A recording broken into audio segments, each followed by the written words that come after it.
मामन खान हरियाणा विधानसभा में बजट सत्र में खुद बोला, मोनू मानेसर का प्याज कुचल देंगे, प्याज बना देंगे, प्याज की तरह उसे निपटा देंगे। लेकिन ये बिट्टू बजरंगी कहता है तुम्हारा दामाद होता है, आ रहा है स्वागत कर लो। क्या इतनी बात पे तुम हम पे हमला कर दोगे, जान से मारोगे? 1 लाख की भीड़ ने हमला किया था मंदिर के ऊपर। 3000 लोगों को मंदिर में हाईजैक कर लिया गया था। उन्हें आने तो दिया गया सुबह, लेकिन बाद में सारे रास्ते बंद कर दिए। तो मारा गया जाति देख के नहीं, हिंदू देख के। जिस टाइम वहाँ जुलूस निकल रहा था तो मैं तो ये कहना चाहता हूँ वहाँ के मुसलमान को वेलकम करना चाहिए था। बाबा जी का बुलडोजर बहुत अच्छा काम कर रहा है, गलत के साथ गलत, सही के साथ सही। जो दंगे करेगा, जो हिंसा करेगा, जो देश की तोड़ने की बात करेगा, नफरत की बात करेगा, उस पर ऐसे बाबा जी का बुलडोजर चलाया जाएगा। नमस्कार, मैं हूं केशव मालान। नूह मेवात में हुई हिंसा जो घटना हुई उसके बाद में बुलडोजर की कार्रवाई जिस हिसाब से चल रही है, उसके बाद में अब कुछ लोगों के पेट में दर्द हो रहा है। आखिर बुलडोजर की कार्रवाई क्यों? हालांकि हाई कोर्ट ने अब बुलडोजर की कार्रवाई पर रोक लगा दी है। कुछ लोगों से बातचीत करते हैं। सर, क्या नाम है आपका? मेरा नाम मोहम्मद गुलशेर है। कैसे देखते हैं नूह मेवात में जो घटना हुई उसके बाद में ताऊ का बुलडोजर योगी बाबा की तरह बुलडोजर की तरह गरज रहा है? देखिए, किसी का भी किसी प्रकार का किसी धर्म को लेकर कोई वहाँ से एक जुलूस निकला जा रहा है और इस तरीके के पत्थरबाजी करना, इस तरीके के हिंसा करना, नफरत करना, ये मैं मानता हूँ हमारे कुरान में कहीं नहीं लिखा। क्योंकि किसी के धर्म को दुख पहुंचाना, एक ठेस पहुंचाना, मैं मानता हूँ उसका कोई धर्म ही नहीं है। ये जो 5% मुसलमान हमारे देश के अंदर है, जो हिंसा की और नफरत की बात करते हैं, देश को तोड़ने की बात करते हैं, प्रेम की बात करते ही नहीं, भाईचारे की बात करते ही नहीं, इंसानियत की बात करते ही नहीं, देश के विकास की बात करते ही नहीं, देश को आगे सही दिशा में ले जाने की बात करते ही नहीं। मैं मानता हूँ इनकी मानसिकता पाकिस्तान जैसी कहाँ से हो गई। ऐसी सोच, पत्थरबाजी करना है, हाथ में इनकी पाकिस्तान के हाथ में कटोरा क्यों आ गया?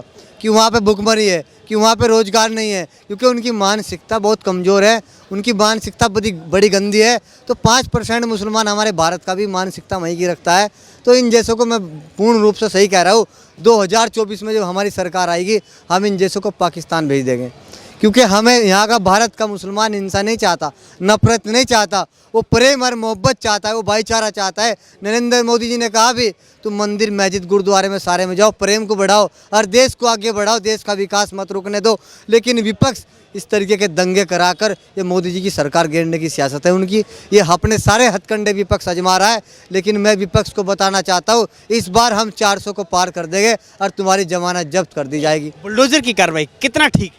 देखिए, बाबा जी का बुलडोजर हर स्टेट में जाना चाहिए। ये दिल्ली की भी गुहार है, ये हरियाणा की भी गुहार है। बाबा जी का बुलडोजर बहुत अच्छा काम कर रहा है, गलत के साथ गलत, सही के साथ सही। इस तरीके के बाबा जी का बुलडोजर चलेगा तो मैं मानता हूँ हिंसा, नफरत, दंगे सब खत्म हो जाएंगे। लेकिन कुछ लोगों के पेट में दर्द हो रहा है। जैसे ही जहाँ 6 निर्दोष लोगों की हत्या कर दी जाती है उस पर सब चुप्पी साध लेते हैं, लेकिन जैसे ही बुलडोजर चलता है ऐसे ही पीढ़ा बाहर निकलती है। देखिए, जिस टाइम वहाँ जुलूस निकल रहा था तो मैं तो ये कहना चाहता हूँ वहाँ के मुसलमान को वेलकम करना चाहिए था और बढ़कर आगे हिस्सा लेना चाहिए था। प्रेम से उस जुलूस को कटवाते, क्योंकि हमारे देश की जो परंपरा है, प्रेम मोहब्बत से उस जुलूस को सहयोग करते। लेकिन बाबा जी का बुलडोजर बहुत सख्त कार्रवाई, जो पूर्ण रूप से गलत करेगा उस पर बुलडोजर चलेगा और चल रहा है। आप देख लीजिए प्रैक्टिकल अभी नूह में किस तरीके से कार्रवाई उन पर सख्त सख्त की जा रही। जो दंगे करेगा, जो हिंसा करेगा, जो देश की तोड़ने की बात करेगा, नफरत की बात करेगा, उस पर ऐसे बाबा जी का बुलडोजर चलाया जाएगा, उसे ऐसे तहस महस कर दिया जाएगा, उसे जेल के पीछे डाल दिया जाएगा, उस पर सख्त सख्त कार्रवाई की जाएगी। ये बर्दाश्त नहीं करेगी देश की जनता। आप खुद एक मुस्लिम कम्युनिटी से आते हैं, मुस्लिम समुदाय से आते हैं, कहीं आपको एक दुख होता है कि कहीं ना कहीं ऐसे लोगों की वजह से मुस्लिम धर्म बदनाम हो रहा है? शर्म आती है थोड़ी सी? इस देश के अंदर 40 करोड़ मुसलमान हैं, लेकिन 35 करोड़ मुसलमान नरेंद्र मोदी जी के साथ है, जो हिंसा नहीं चाहता, नफरत नहीं चाहता, जो प्रेम चाहता है, हिंसा को ख़त्म करना चाहता है और देश को आगे बढ़ाना चाहता है, जो देश के लिए मर मिटने के लिए तैयार है। वो 35 करोड़ मुसलमान नरेंद्र मोदी जी के साथ है। लेकिन जो 5% मुसलमान, ये पत्थरबाजी, हिंसा, नफरत, ये ओवैसी जैसे साहब की सोच, इन्हें तो हम 2024 में पाकिस्तान भेज देंगे। ठीक है सर, क्या नाम है? मेरा नाम योगेश है। क्या कहेंगे बुलडोजर की कार्रवाई पर, क्योंकि उसमें फिलहाल रोक लगा दी गई है? आखिर दर्द जब क्यों नहीं होता है जब लोगों की हत्या, निहत्ते और जो निर्दोष लोगों की हत्या कर दी जाती है, लेकिन जैसे ही बुलडोजर चलता है आरोपियों पर दर्द शुरू हो जाता है? देखिए, जहाँ तक विपक्षियों की सवाल है तो सबसे पहले हमें ये समझना ज़रूरी है कि बुलडोजर की ज़रूरत पड़ती क्यों है। चाहे यूपी में हो, चाहे हरियाणा में हो, चाहे एमपी में हो, किसी भी राज्य में हो, जहाँ जहाँ बुलडोजर का इस्तेमाल हो रहा है वो हो क्यों रहा है। स्थिति उस तरीके पे उस पहलू पे क्यों लेके आई जा रही है कि बुलडोजर का इस्तेमाल हो रहा है। अब मैं बात करता हूँ मुसलमानों के ठेकेदारों की। सबसे बड़ा ठेकेदार आज की डेट में कौन है जो हर टीवी पे बैठ के अपना ये अपने वक्तव्य अपना जारी कर रहा है? असदुद्दीन ओवैसी। ओवैसी साहब जब भी ऐसी कोई घटना होती है जहाँ पर एक मुसलमान भी मारा जाता है या फिर बुलडोजर चलता है तो वो कहते हैं जी खट्टर जी ने काम नहीं कर रहे, खट्टर जी ने संभाला नहीं जी। आप एक चीज़ बताइए, जो खट्टर जी की कानून व्यवस्था पर सवाल उठा रहे हैं असदुद्दीन ओवैसी, पहले उनको जानना चाहिए कि नूह में हुआ क्या था। 1 लाख की भीड़ ने हमला किया था मंदिर के ऊपर, 3000 लोगों को मंदिर में हाईजैक कर लिया गया था। जैसे तैसे लोग वहाँ से निकल कर भागे थे, पूरी फोर्स आई थी तब लोग निकल कर भागे। उनके जिनके खुद स्वयं छोटे भाई ये बोले हैं तुम 100 करोड़ हो ना, हम 15 करोड़ है ना, 15 मिनट के लिए पुलिस उठा लो, बता देंगे कौन कौन ज़्यादा है। ठीक है, उससे आप क्या एक्सपेक्ट करेंगे? उससे आप एक्सपेक्ट करेंगे कि वो मुसलमानों के बारे में बोलेगा? आप मुझे एक चीज़ बताइए, जितने हिंदू देवी देवताओं के ऊपर जूते चप्पल रख के फ़ोटो खिंचवाए जाते हैं, फेसबुक पर डाले जाते हैं, ठीक है, और अभद्र टिप्पणियाँ करी जाती हैं, उन पर आज तक ओवैसी साहब क्यों नहीं बोले? उन पर विपक्षी पार्टियां क्यों नहीं बोली? अखिलेश यादव क्यों नहीं बोले? अरविंद केजरीवाल क्यों नहीं बोले? लालू प्रसाद यादव क्यों नहीं बोले? क्यों नहीं बोले? ठीक है, तो जहां तक बात बुलडोजर का है, बुलडोजर बिल्कुल ठीक चल रहा है, हालांकि उस पर आज रोक लग गई है, हाईकोर्ट ने रोक लगा दी है उस पर, लेकिन अपना सही काम कर रहा है। अब बात आती है विपक्षी गठबंधन की, INDIA। ये INDIA है क्या, इसको समझना बहुत ज़रूरी है। 29 पार्टी में 15 पार्टी खानदानी पार्टी हैं, और 15 पार्टी खानदानी पार्टी कौन है? जिन्होंने अपने अपने राज्य में, अपने अपने क्षेत्र में, जहां भी जिस भी महकमे में सरकारी पद पर या फिर राजनीतिक पद पर रहे, वहां उन्होंने लूटा है, देश को लूटा है। अभी 4 दिन पहले की बात है कि 6 करोड़ के उनकी संपत्ति जब्त की गई है लालू प्रसाद यादव की। तो अब इसमें मेरा एक 2 लाइन है विपक्ष के ऊपर, INDA के ऊपर, कि वंशवाद के डंक को समझ गए तो अच्छा है, वंशवाद के डंक को समझ गए तो अच्छा है, पहले पापा राज करेंगे पीछे उनका बच्चा है। देखिए, बहुत बड़ा कमेंट दिया है इन्होंने, लेकिन सवाल इस बात का है कि नूह पर सभी चुप्पी साधे बैठे हैं। वंशवाद की बात जो करने वाले हैं, जो उनको बढ़ावा देने वाले हैं, वो भी चुप बैठे हैं। ये टुकड़े टुकड़े गैंग का ट्रेलर है नूह, आपको पता है? एक चैनल की ऑडियो आई है, चाहूँ तो प्ले कर सकता हूँ। उसमें साफ बोल रहे हैं, वो व्हाट्सएप ग्रुप में जो जुड़ा हुआ है सारे वहाँ पहुँचे, 10 से 12 तो निपटा दो। ये कार्रवाई जो थी 59 कार सेवक जब 2002 में गोधरा में एक ट्रेन में जब राम का नाम जप रहे थे, उन्हें जिंदा किया था, सेम वही कार्रवाई थी। यहाँ महादेव का जलाभिषेक करने आए, उन्हें आने तो दिया गया सुबह, लेकिन बाद में सारे रास्ते बंद कर दिए गए। हाँ, ये नरसंहार की साजिश जो जनरल डायर ने करी थी, ये नरसंहार की साजिश जो 2002 में हुई थी, बस हिंदुओं ने प्रतिक्रिया नहीं दी। क्यों? माताएं, बहन, बेटियाँ, अरे उनकी रक्षा करें या लड़े, समझ रहे हो ना? गोलियां चली है तो महादेव ने बचा लिए, सुरक्षा कवच बन गए। 5000 लोगों के नरसंहार की पूरी साजिश थी, गोलियां चल रही थी। और ग्रेविटेशनल फोर्स क्या होती है? अगर पहाड़ पे से एक पत्थर भी आ जाए, गोली आ जाए, पत्थर कौन से इस्तेमाल करते हैं? रेलवे ट्रैक के पास वो एक लोहे का पत्थर होता है सर, एक लग जाए तो बंदे का तो जहाँ लगे गोली की तरह लगता है।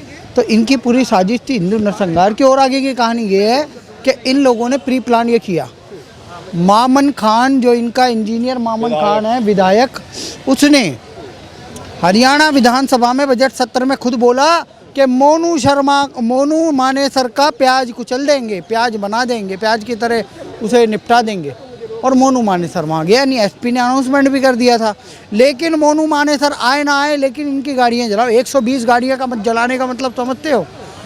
कि मतलब हिंदुओं के नरसंहार की साजिश थी, उसमें सिर्फ मोनू मानेसर या बिट्टू बजरंगी को मारना नहीं था उनका। और एक बात बताओ, एक शोएब जमई नाम का एक डी है, आजकल टेलीविज़न से गायब है। एक दिन वो डिबेट में बैठा था, तो बार बार औरंगजेब, बाबर, गोरी गजनी को तो हम लोग बोलते हैं भाई वो आक्रांता थे, लुटेरे थे, तो ऐसे ही बोला जा रहा था। तो उसने कहा कि अकबर वगैरह ये तुम्हारे मुग़ल जीजा थे। तो वहीं सुबुही खान खड़ी थे, तो सुबुही खान ने कहा मैं ब्राह्मण के साथ ब्याही हूँ, उस हिसाब से भारत के सारे ब्राह्मण तुम्हारे जीजा हो गए। समझ रहे हो ना? वहाँ मार काट की बात नहीं हुई, लेकिन ये बिट्टू बजरंगी कहते हैं तुम्हारा दामाद होता है, आ रहा है, स्वागत कर लो। क्या इतनी बात पर तुम हम पे हमला कर दोगे, जान से मारोगे, हमारी गाड़ियाँ जला दोगे, हमें गोलियाँ मारोगे? और एक बिट्टू बजरंगी के लिए क्या तुम 5000 लोगों का नरसंहार करोगे? ये कौन से संविधान में लिखा है? और ये टुकड़े टुकड़े इंडिया जो तथाकथित बनाया नया आई डॉट, जिसमें डॉट है पूरा, इस डॉट में ही सारे डाउट है। और इन्हीं लोगों की पहला ट्रेलर था। इस देश में गृह युद्ध की तैयारी कर रहे हैं ये लोग। और सबसे बड़ी बात है कि वहाँ पे जाति देख के किसी को नहीं मारा गया। महादेव सबके हैं, महादेव ब्राह्मण के भी है, क्षत्रिय के भी है, ठीक है ना, और अपना बढ़िया के भी है, ठीक है, वैश्य के भी है, शूद्र के भी हैं, जाटव के भी हैं, वाल्मीकि के भी हैं, मीणा के भी है, यादव के भी है, गुर्जर के भी है, जाट के भी है, सबके हैं। वहाँ जब मारा जा रहा था, उपासकों को मारा जा रहा था, जो महादेव का उपासक है वो तिलक भी लगाएगा, वो गमछा भी पहनेगा, वो भगवा भी ओढ़ेगा, वो अपनी गाड़ी पे भगवा ध्वज लगाएगा। तो मारा गया जाति देख के नहीं, हिंदू देख के, काफिर देख के। काफिरों की हत्या और नरसंहार की साजिश थी, जिसे कि महादेव ने बचा जरूर लिया थोड़े लोगों को, लेकिन इसका प्रतिकार ज़बरदस्त होना चाहिए। और जब कानून प्रक्रिया चालू हुई, हमने खट्टर साहब को कोसना शुरू किया, हमने कहा योगी मॉडल और योगी मॉडल चालू हुआ तो भारत की ये जो अन्याय व्यवस्था चल रही है। पहले आप एक बात बताओ, ये हनुमान जन्मोत्सव के समय पे जहांगीरपुरी में जो बुलडोजर चढ़े थे उन्हें किसने रुकवाया? ये जो बड़ी बिंदी गैंग वाली ने, है जो इसका नाम क्या है, बिंदा करात, वो आज तक रुका हुआ है बुलडोजर। यहाँ पे हाई कोर्ट ने सुओ मोटो ले लिया। अरे जब हिंदुओं की हत्या होती है तब सुओ मोटो क्यों नहीं लेते तुम लोग? क्यों रुकवा दिया तुमने बुलडोजर? जैनियों का जितना सफाया उतना बढ़िया है। ये तो पाकिस्तान जा रही थी पूरी जमात, गांधी ने रोक लिया इन्हें। ये तत्व है, पाकिस्तान बना चुके हैं मेवात को। और मैं चाहता हूँ जिसके अंदर पाकिस्तान पल रहा है उसकी जगह भारत में नहीं, पाकिस्तान में इन पर सर्जिकल स्ट्राइक करो, जमीन समेत उखाड़ के इन्हें पाकिस्तान भेजो, यहाँ इनकी कोई ज़रूरत नहीं है। ताऊ का बुलडोजर काम सही कर रहा है। अब ताऊ लाइन पे आया है। देखो, खट्टर को हम खटारा समझ रहे थे, जब योगी कहा योगी मॉडल दो, योगी मॉडल दो, योगी मॉडल दो, तब जाके खट्टर को अकल आई। फिर उसमें भी बाजी मार दी हाई कोर्ट ने। हरियाणा हाई कोर्ट, थोड़ा शर्म करो। देखो ऐसे नहीं चलेगा, ई ना चोल बो, ऐसे बहुत अत्याचार हो जाएगा हिंदुओं के साथ। जब हिंदुओं का नरसंहार हो रहा था, 120 गाड़ियों का हिसाब कौन देगा? एक मजिस्ट्रेट अपनी पोते के साथ मेडिसिन की शॉप पे गई, उसकी गाड़ी जला दी। उस मजिस्ट्रेट से बयान दर्ज करो ना, उस एसपी का बयान दर्ज करो ना हाई कोर्ट।